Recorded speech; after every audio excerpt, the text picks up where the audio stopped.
আজ আমি আমার করা একটা বইয়ের ডিজাইনের ডাইসেকশন করব, অ্যানালিসিস করব যে বইটা করবার সময় আমি কি কি ভেবেছিলাম। কিন্তু তার আগে আজকে গ্রাফিক্স ডিজাইনের একটা সবচেয়ে বড় কনফিউশন আমরা দূর করবার চেষ্টা করব। এই পার্থক্যটা না বুঝলে আপনি হয়তো খুব সুন্দর একটা আর্টওয়ার্ক বানাতে পারছেন, কিন্তু আপনি একজন প্রফেশনাল গ্রাফিক্স ডিজাইনার হতে পারলেন না। ভারতীয় উপমহাদেশে মানুষের ডিজাইনিং নিয়ে একটা বিশাল ভুল ধারণা আছে। তারা মনে করে সুন্দর সুন্দর যা যা ডিজাইন বানালাম তাতেই আমি ডিজাইনার হয়ে গেলাম, কিন্তু একটা ডিজাইন মানে ফটোশপে গিয়ে জাস্ট কিছু এডিট করলাম বা কিছু ব্রাইট কালার লাগালাম আর কিছু এফেক্ট যোগ করলাম, এটা নয়। এই সুন্দরের ধারণাটা আসলে কতটা সঠিক বা এটা কতটা কাজে লাগে। Hi, welcome to my channel. আমি পৌশালী আর এটা আমার ডিজাইন ল্যাব। আমাদের দেশে শাড়ি বা প্রিন্টিং ডিজাইনের যে সেক্টরটা আছে এটা অনেকটা বড় এবং অনেক ডিজাইনাররা এই সেক্টর থেকেই আসেন। আমিও প্রাইমারিলি এখান থেকেই এসেছিলাম এবং এই ডিজাইনারদের কনসেপ্টটা এই শাড়ি বা অল ওভার ডিজাইনের যে কনসেপ্ট তার উপর ঘোরাফেরা করে। ফলে তারা যখন কোনো গ্রাফিক্স ইন্ডাস্ট্রির অন্য কোনো সেক্টরে যান তখন তারা জাস্ট ঘেঁটে ফেলেন।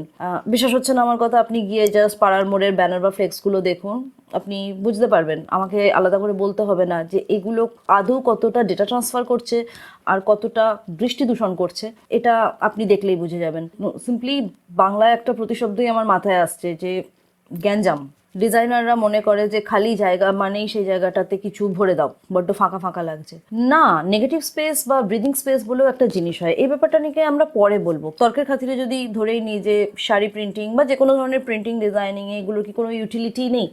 না, ইউটিলিটি আছে। মানে আপনি আজকে কোনো একটা ওয়েডিং সেরেমনি বা যে কোনো একটা ইভেন্টে গেলেন, ফাংশনে গেলেন, তো সেই জায়গায় গিয়ে নিশ্চয়ই আপনি চাইবেন না যে একটা কেমোফ্লেজ ড্রেস পরে যেতে, কারণ আপনি চাইছেন সেইখানে আপনাকে লোকে দেখুক, আলাদা করে দেখুক। আর ওই জায়গাতেই দাঁড়িয়ে যদি কোনো বনকর্মী বা ধরুন কোনো সৈনিক আজকে কেমোফ্লেজ ড্রেস না পরে এনভায়রনমেন্টের সঙ্গে যদি নিজেকে না মিলিয়ে দিতে পারে, তাহলে তাদের কাজটা হ্যাম্পার্ড হবে। আপনি আপনার প্রজেক্ট নিয়ে কোনো ক্লায়েন্টের সামনে গেছেন এবং সেইখানে গিয়ে আপনি কখনোই একটা হাওয়াইয়ান প্রিন্টেড ড্রেস পরে যাবেন না। ক্লায়েন্ট আপনাকে প্রবলেম বলবে কি? সে নিজে আপনাকে বিশ্বাস করতে পারবে না যে আপনি তার প্রবলেম সলভ করতে পারেন। দেখুন, as a professional book cover designer আমি অ্যাসিওর করছি আপনাকে যে আমাদের কাজটা হলো একটা ব্রিজের। আমাদের ক্লায়েন্ট একদিকে আছে আর একদিকে আছে তার ক্লায়েন্টরা। তো এই দুজনের মাঝখানে আমরা যারা কিনা একটা ব্রিজের মতো এই দুজনের মধ্যে যোগাযোগ করিয়ে দিচ্ছি ছবির মাধ্যমে। একটা সুন্দর আর্টওয়ার্ক যদি করা হয়, সেই আর্টওয়ার্ক যদি আপনার মেসেজটাই কনভে না করতে পারে, ক্লায়েন্ট কখনো তার কাস্টমারদের কাছে গিয়ে তার প্রজেক্টকে জাস্টিফাই করতেই পারবে না। আপনি কি জানেন, একটা বইয়ের কভার দেখে একটা মানুষ বা একজন বই পোকা বইটা তুলে নেবে হাত, তার জন্য সে কতটা টাইম দেয়? জাস্ট 5 সেকেন্ড থেকে 9 সেকেন্ড। রিসার্চ তো বলে 9 সেকেন্ডের মধ্যে একজন কভার দেখে সেই বইটা আদৌ উল্টে দেখবে কিনা তার মধ্যে ডিসাইড হয়ে যায়। তো আমাদের ডেডলাইনই হচ্ছে যেখানে 5 থেকে 9 সেকেন্ড জাস্ট ভিজুয়ালি আমাকে একটা মেসেজ কনভে করতে হবে। সেখানে যদি আমরা একটা ক্লাটার্ড ছবি দিয়ে দিই, আলটিমেটলি না জিনিসটা কারোর কাছে যাচ্ছে, না তারা জিনিসটা কিনছে। আমরা আজকে বেশ কিছু এক্সাম্পলের সঙ্গে এই জিনিসগুলো দেখবো। আপাতত কম্পিউটার স্ক্রিনে যাই। এই ছবি দুটো দেখুন। এটা হচ্ছে প্রথম ছবি। এটা দারুণ আর্টিস্টিক, দেখে মনে হচ্ছে না যে একটা মুহূর্তকে কেউ ধরে রেখেছে, ব্ল্যাক অ্যান্ড হোয়াইট, খুব সুন্দর। কিন্তু এটা দেখে আপনার কি মনে হচ্ছে? এই ছবিটা এটা কি রোমান্টিক স্টোরি, সেপারেশনের স্টোরি, কিসের স্টোরি? মানে এটা গল্প, কবিতা, উপন্যাস, প্রবন্ধ, কিছুই বোঝা যাচ্ছে না। কিন্তু এই ছবিটা দেখুন, এটা পেঙ্গুইনের একটা ক্লাসিক কভার। আগেরটার মতো আর্টিস্টিক তো একদমই নয়, কিন্তু এটা দেখেই আপনি বুঝে যাবেন যে এটার মধ্যে কি কি আছে। প্রথম কথা হচ্ছে এটা একটা ক্লাসিক। দ্বিতীয় কথা হচ্ছে এটা পেঙ্গুইন পাবলিকেশনসের, লেখাটা দেখাই যাচ্ছে, আর সঙ্গে ভিতরের কন্টেন্ট, কে লিখেছে ইত্যাদি। আচ্ছা, এখানে আমি দুটো কভার নিয়ে কথা বলেছি। এবার একই বইয়ের দু রকম কভার নিয়ে আমরা একটু তুলনামূলক আলোচনা করি। দেখুন, এই দুটোই সেম বইয়ের কভার। এই বইটা হচ্ছে জর্জ অরওয়েলের 1984। এবার প্রথম ছবিটা দেখুন। এটা ডেভিড পিয়ারসনের একটা বিখ্যাত কাজ। এই ভদ্রলোক হচ্ছেন ডেভিড পিয়ারসন। ইনি একজন ব্রিটিশ বুক কভার ডিজাইনার এবং ইনি পেঙ্গুইনের সঙ্গে অনেকগুলো কাজ করেছেন। ভীষণ ক্লেভার আর কনসেপচুয়াল ছবি বানান ইনি। আর ইনি টাইপোগ্রাফি বেসড ডিজাইনের জন্য ফেমাস। 1984 ওনার একটা যাকে বলা যায় মার্ভেলাস কাজের এক্সাম্পল। এই ছবিটাতে উনি দেখুন বইয়ের নাম, লেখকের নাম সবকিছু ব্ল্যাক করে দিয়েছেন। মানে সেন্সরশিপটা বোঝাতে গিয়ে উনি এরকম করেছেন যে আমি দেখাবো না যে বইটা কার, বইটার নাম কি ইত্যাদি। 2 নম্বর কভারটা দেখুন। এটা শেফার্ড ফেরি ডিজাইন করা এবং ইনি American street artist, graphics designer এবং অ্যাক্টিভিস্ট। এনার স্টাইল কিন্তু খুব বোল্ড হয়। ইনি ওবে ব্র্যান্ড আর স্ট্রিট আর্ট কোম্পানির জন্য বেশ বিখ্যাত। 1984 ডিজাইনটা এনার একটা সিগনেচার স্টাইল। এই যে চোখটা, এই চোখটা হচ্ছে সার্ভেলিয়েন্সের ক্ষমতা বা সিম্বল, সেটা বোঝানোর জন্য। এটাই বইয়ের থিমের সঙ্গে একদম সরাসরি রিলেটেড।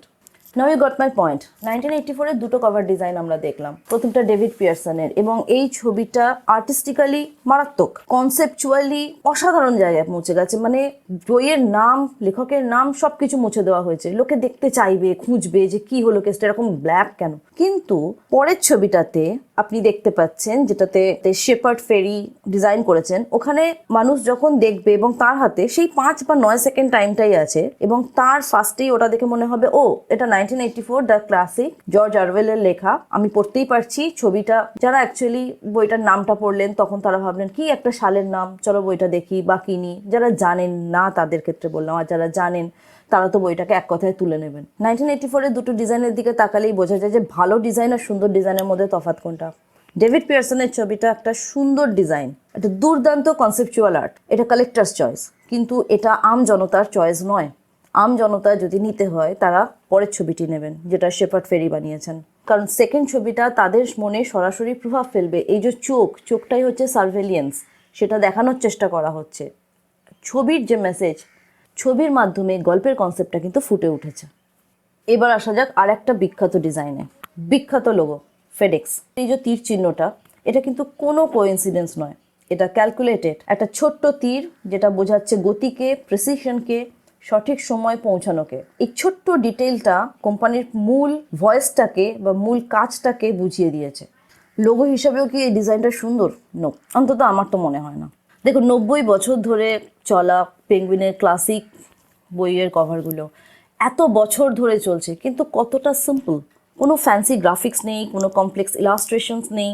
আসল কথাটা হলো সুন্দর ডিজাইন এবং ভালো ডিজাইন, এই দুটো সম্পূর্ণ আলাদা জিনিস। ভালো ডিজাইনের কাজ হচ্ছে কোনো একটা নির্দিষ্ট সমস্যার সমাধান করা। একজন আর্টিস্টের কিন্তু কোনো দায় পড়ে না যে আমি আজকে একটা ছবি আঁকলাম এবং সেই আঁকাটাকে আমি পাবলিককে বোঝাবো বা দর্শককে বোঝাবো, কিন্তু আমাদের ওপর এই দায়টা বর্তায় যে আমরা যেটা বানাবো সেটা ক্লায়েন্ট কিনবে, ক্লায়েন্টের বক্তব্যকে সেই অডিয়েন্সের সামনে ঠিকঠাক বোঝাতে পারবে।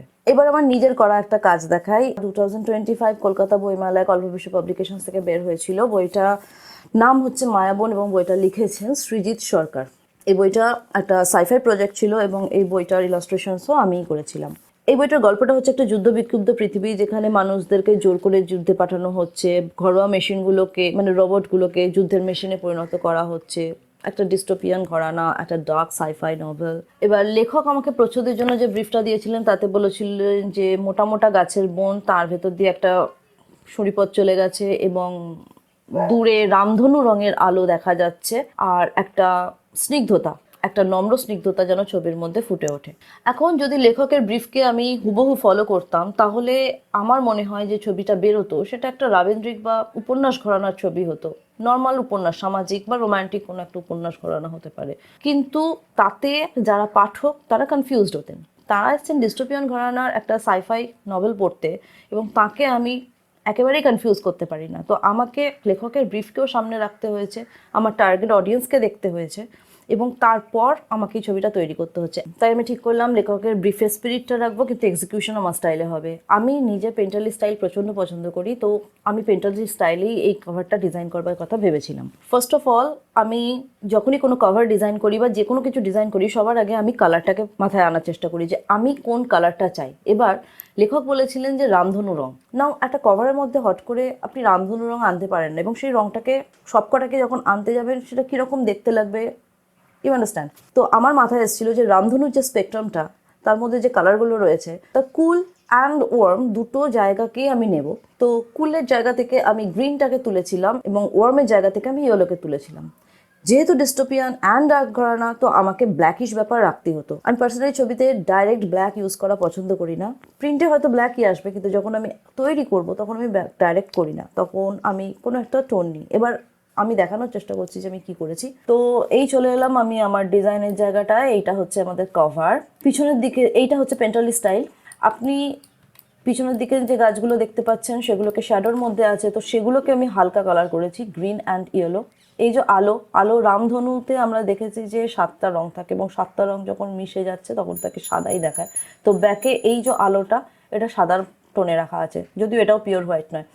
সামনের যে ডার্ক জিনিসটা দেখছেন গাছের গায়ে বা গুড়িতে যে রঙগুলো, এই রঙগুলোকে আমি পুরোপুরি ডার্ক ব্ল্যাক করিনি। এই কালারটা হচ্ছে ডার্কিশ ব্লু, এটা কখনোই ব্ল্যাক নয়। আমি নর্মালি জেড ব্ল্যাক ইউজ করি না কালারের মধ্যে। তো এখানে আমি ব্লুইশ টিনটা রেখেছি এবং এই যে ডার্ক কালার, এইটা হচ্ছে হতাশা নিদর্শন এবং পিছন দিকে যে লাইট কালার্সগুলো দেখছেন এগুলো হচ্ছে আশার নিদর্শন, যেটা টোটাল এই বইটাকে জুড়ে ছড়িয়ে আছে। অ্যান্ড বইয়ের যে টেক্সচারটা এটা হচ্ছে ম্যাট ফিনিশ, এবং এই ধরনের গল্প মানে মেনলি পেন্টারলি স্টাইলের জন্য ম্যাট ফিনিশ বই খুব সুন্দর লাগে। ওকে, আই মাস্ট অ্যাডমিট বাংলায় ফন্ট পাওয়া ভীষণ মুশকিলের, বাংলা ফন্টগুলো বেশ কোলগাল টাইপের, তো আমাকে একটা ফন্ট তুলতে হয়েছিল যেটা খুব ছিমছাম লাগবে, তাই আমি লিপিঘর থেকে এই ফন্টটা তুলেছিলাম, আর রাইটার নামটা কালপুরুষ ফন্ট ইউজ করেছিলাম। অ্যান্ড দ্য গ্রেট নিউজ ওয়াজ প্রকাশক এবং রাইটার সবাই একবারই এই ডিজাইনটাকে অ্যাপ্রুভ করে দিয়েছিলেন, আমাকে কোনো সামান্যতম চেঞ্জও করতে হয়নি, না কালারে না কম্পোজিশনে। আর এর কারণ হচ্ছে একটাই, যে এই কভারটা গল্পের বইয়ের সঙ্গে অ্যাপ্রোপ্রিয়েট গিয়েছিল। আমি কখনোই বলবো না যে এটা সুন্দর ডিজাইন হয়েছিল, কিন্তু এটা সঠিক ডিজাইন হয়েছিল, এবং এটাই একজন ডিজাইনারের আসল কাজ। আপনাকে ক্লায়েন্টের টার্গেট অডিয়েন্সকে বুঝতে হবে এবং তারপর আপনি আপনার জিনিসটাকে এক্সিকিউট করবেন।